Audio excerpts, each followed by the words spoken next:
Hey everybody, how you doing? It's good to see you. We're working on this Meet the Members here at the church, and we've got Perry Kraft with us today, and he is going to spend the next 15 minutes with us, and so we're glad that you're here today. How you doing, Perry? I'm doing great, and it's good to be here. That's good. Now, we're going to film this ahead of time, so we're filming this before the great winter storm and everything. Did you survive the winter storm? We don't know, but the people watching this just There you go.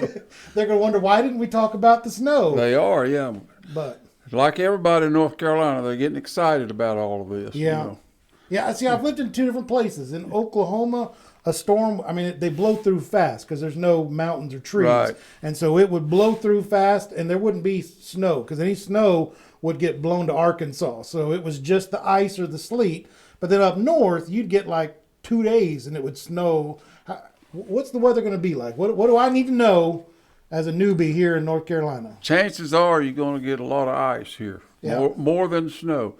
Of course, this is coming from Texas, and that's the South, but usually we get more from the Gulf of Mexico. We get more yeah. snow. Yeah, And anything else we get comes across the mountains, we get ice. yeah. So that's probably what you're going to get. All right. So Sounds good. So I told everybody, the weather people don't know yet what's going on, and by Saturday they'll tell you, and I could probably tell you by Saturday. who's the best person to get your weather news from? Like, not the news people. I mean, is it the guy down at the gas station, or who's the guy I need to talk to when I want to talk to him? Pastor Brown, he's just telling us about the woolly worms. You go with the woolly worms. I hear him laughing down the hall. Yeah. He told me if I watch the woolly worms, we'll There you know go. what the temperature is going to There be you like. go. All Yes. right. All right, that's good. Because, everywhere you go, there's always somebody that's like, well, don't trust this person. Right. In Oklahoma, we had a weather forecaster, and if he showed up with a shiny tie, well, you knew there were going to be tornadoes because he always wore his shiny tie on a tornado day because he knew that he was going to be on TV all day long. Right. So you always worried. Now, if he showed up and it was just a plain old tie, don't worry about it. Go to work. Weather was going to be okay. Yeah, go to school. You're fine. Right, But right. If he showed up dressed to go, you knew he thought he was going to be on TV all day long. So See, you're not used to this, but they'll cancel school probably the night before if it wasn't on a weekend. Yep. They'd cancel school even before the snow started. well, Cambry was telling us that. Actually Monday is Martin Luther King Jr. Day, so no school that day. She's Right. like, why does it snow on a day that we've already got no school? Well, So that's just tough breaks I there. know that's the way it goes. That's the way it goes here. Yeah. But I like it. You and I will stand out on the porch of the church after church on Sunday, and you just start pointing at stuff around here, saying, I used to work over there, or this person was over. How long have you been around this area? Well, I came to Louisville in 1948. Wow. My mother remarried, Yep. and my stepfather was from out here. And we moved out here and lived beside the old furniture store up here Okay. in a white house that used to sit there where the flower shop is now. Okay. And I started coming to church here in 1949, and it's the only church I've ever belonged to or ever been to. Wow. I visited, but I've Yeah. never been to another church as a member or as a long-time visitor. And Preacher Snyder was here in early 50s, and I stayed with him after school. Okay. I lived right across the road over here, but we moved from the furniture store right over here. Okay. And I walked to school, and Mom and Dad both worked, and I would stay with Preacher Snyder after school till they got home. That's good. And I was really close to him. In fact, he married my wife and I 60 years ago almost. Wow. That's great. Almost 60 years ago, yeah. That's great. But I really thought a lot of him, But I was 10 years old, and I Yeah. really looked up to him, But I've been here in this church all my life, and I don't plan on going nowhere. Well, that's good. That's good. You've probably seen a lot of change around. I mean, I've- just a lot of growth when I go back and look at. I have. I've seen a lot of growth. They built the sanctuary in '74, and I seen that. We were members and had children here then, and my children grew up here, and we just enjoyed it. We didn't see no reason to change anything. Yeah. Yeah. Yeah. But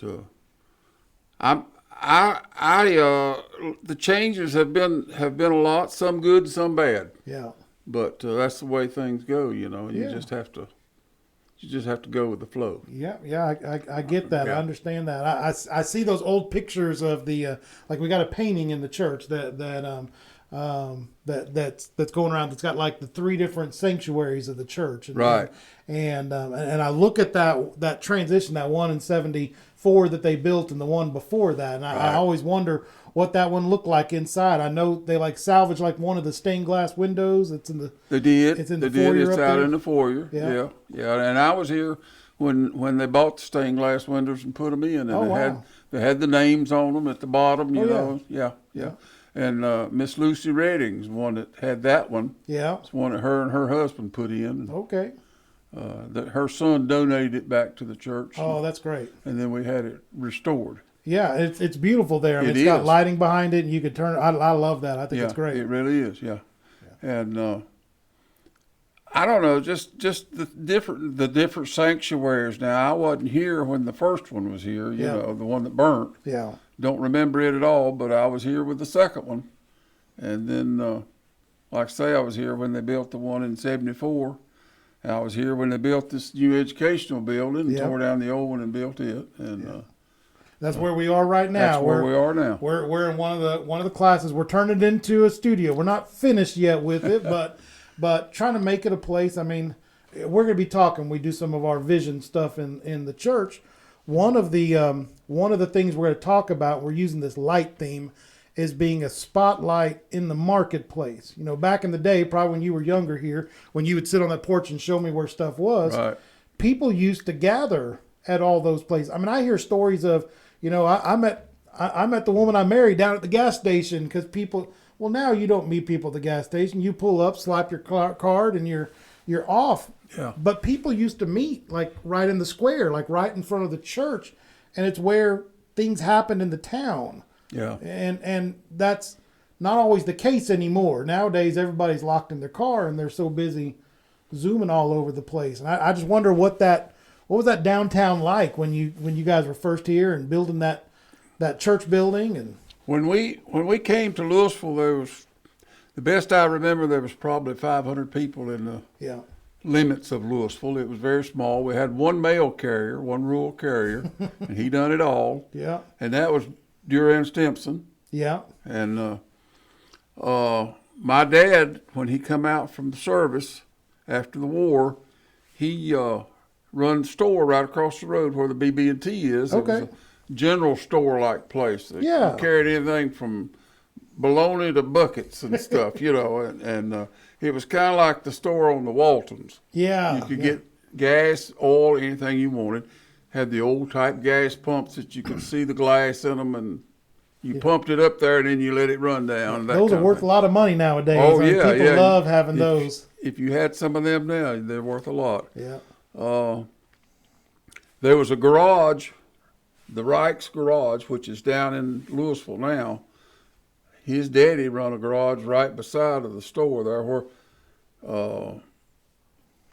well, there was a few bushes and stuff between it, but he run it there, and it burnt down. And of course, Louisville didn't have a fire department then. They had a couple of those old push type carts that Yeah. you pumped them, you know, and Yeah. but they didn't do any good because they had greasy floors. Oh, It just yeah. burned like a cracker box. And then Harvey Benfield, who was a member of this church, he built the dry cleaners there. yeah, And it was there for many, many years and until they tore it down. Harvey, speaking of him, he was one of the guys in the church that really made an impression on me. I was in the RAs with him, yeah. and he was really good. He'd take us boys on trips and stuff, you know, and he was really good in dealing with young boys. And then I went to RA camp, and Preacher Schneider again was there, and that's where I accepted the Lord as my Savior. And I was 9 years old. That's great. Came back and walked down the aisle and joined the church, and I've been here ever since. That's So great. it's- That's it's- great. It's been good. It really has. I love those old RA programs. I mean, you mentioned like the people that led the RA's program I was in.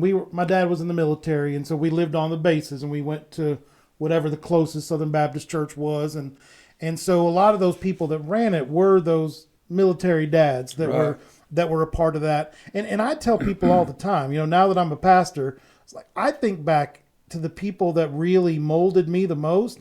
And it usually wasn't the pastor. I mean, I knew the pastor. I loved my pastors. Sure. But it was usually that RA guy. I mean, I wanted to be an Air Force guy when I was a kid. I wanted to do what my dad did. And so you saw these other men and you're like, I want to be like those men. Right.